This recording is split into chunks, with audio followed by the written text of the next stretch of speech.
Saludos y bendiciones a todos los que me puedan escuchar a través de este video, dirigido especialmente a nuestra casa TG, nuestra casa apostólica y profética, pero también a todos aquellos que les llega este material. Sería una bendición saludarte también, que podamos compartir un tema muy importante.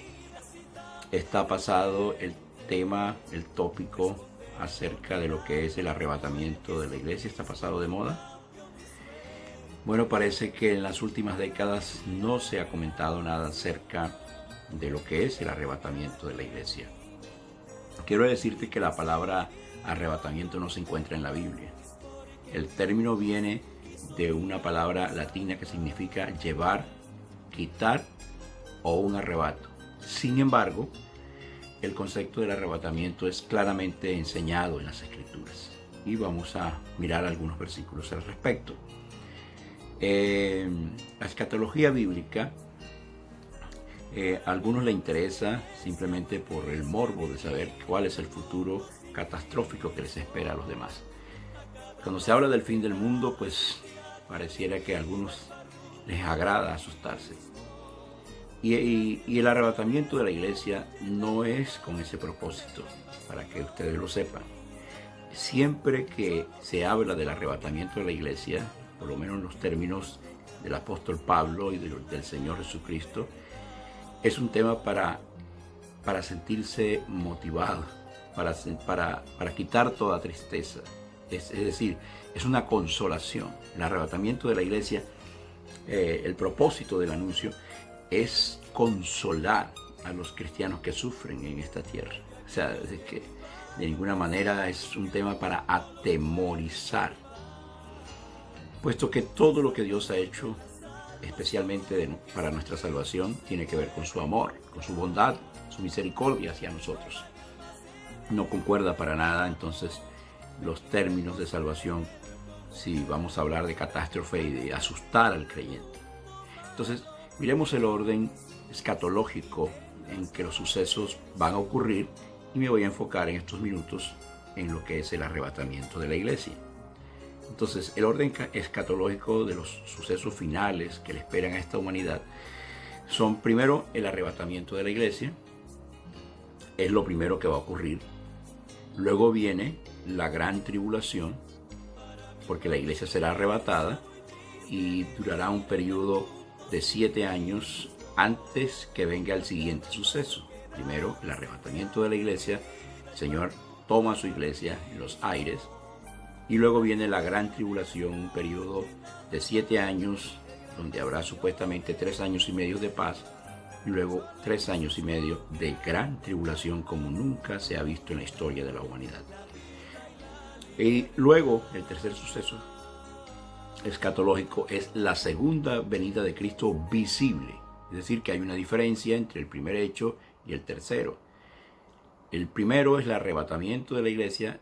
Ninguno de los impíos verá este suceso, pues el Señor esperará a su iglesia en el aire y transformará nuestros cuerpos en cuerpos glorificados. Viene la gran tribulación y luego viene la segunda venida de Cristo visible, cuando todo ojo le verá y los que les traspasaron, según Apocalipsis 1. Son cosas muy diferentes. Luego de la segunda venida de Cristo, entonces viene el milenio, donde se va a efectuar todo lo que es el gran juicio del trono blanco. Entonces, más o menos estas 4 cosas son las que podemos mirar como el orden escatológico en las Escrituras acerca de la profecía del futuro. Ahora, enfocándonos acerca del arrebatamiento de la iglesia, el arrebatamiento de la iglesia es el evento en el cual Dios quita a los creyentes de la tierra para dar paso a su justo juicio, que será derramado sobre la tierra durante el periodo de la gran tribulación. Entonces, el arrebatamiento de la iglesia es específicamente del novio hacia su novia, del esposo hacia su esposa. Cristo es el esposo y la iglesia es la esposa amada. Entonces, Dios resucitará a todos los creyentes que han muerto, dándoles cuerpos glorificados, y después partiendo de la tierra con aquellos creyentes que aún están vivos, a quienes también les serán dados cuerpos glorificados. Entonces, es un hecho importantísimo donde los primeros cristianos, los cristianos del primer siglo, tuvieron toda su esperanza. Ellos pensaban que este hecho o este acontecimiento ocurriría en breve, en los próximos años. Han pasado muchos años, incluso siglos, pero la promesa del Señor de su regreso es real, es vigente.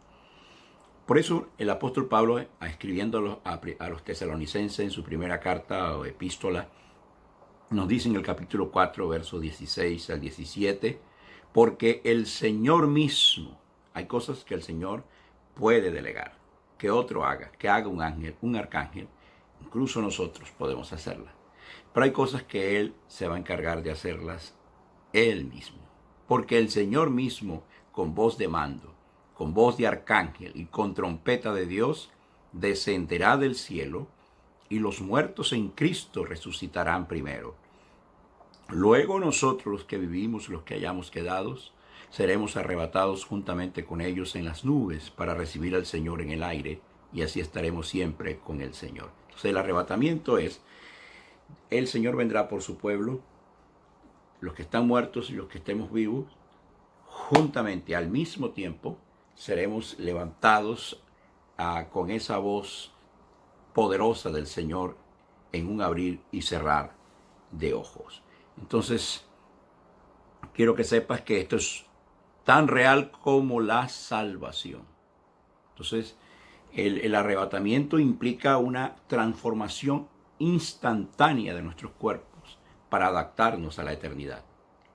Entonces, primera de Juan, la epístola de Juan, no el Evangelio, sino la primera epístola de San Juan, capítulo 3, verso 2, dice: sabemos que cuando Él, que es Cristo, se manifieste, seremos semejantes a Él, porque le veremos tal como Él es. Ahí ocurre la transformación de nuestros cuerpos. Entonces, el arrebatamiento se debe distinguir de la segunda venida. En el arrebatamiento el Señor viene en las nubes para encontrarnos en el aire con Él. Así lo dice Primera de Tesalonicenses 4:17. En la segunda venida el Señor desciende hasta la tierra para pararse en el monte de los olivos, resultando en un gran terremoto seguido de una derrota de los enemigos de Dios. Zacarías 14, 3 y 4. El monte de los olivos se partirá en dos. Eso queda en Jerusalén, por un gran sismo, un gran terremoto que se efectuará en el mayor de los grados que alguien ha podido imaginar en esa escala de Richter.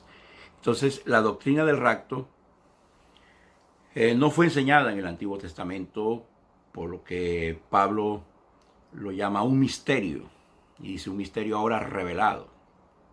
Primera Corintios 15, 51, 52 dice: he aquí os digo un misterio.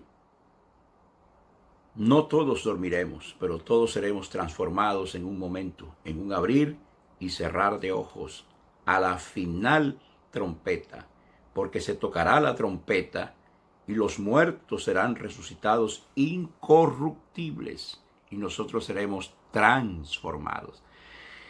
Si la esperanza del discípulo, de todo hijo de Dios, no está basado en el arrebatamiento, en que Cristo viene, sinceramente entonces no ocurre una purificación y una transformación de parte de nosotros, porque Dios nos ha santificado y purificado, pero nosotros tenemos que dar una respuesta correcta.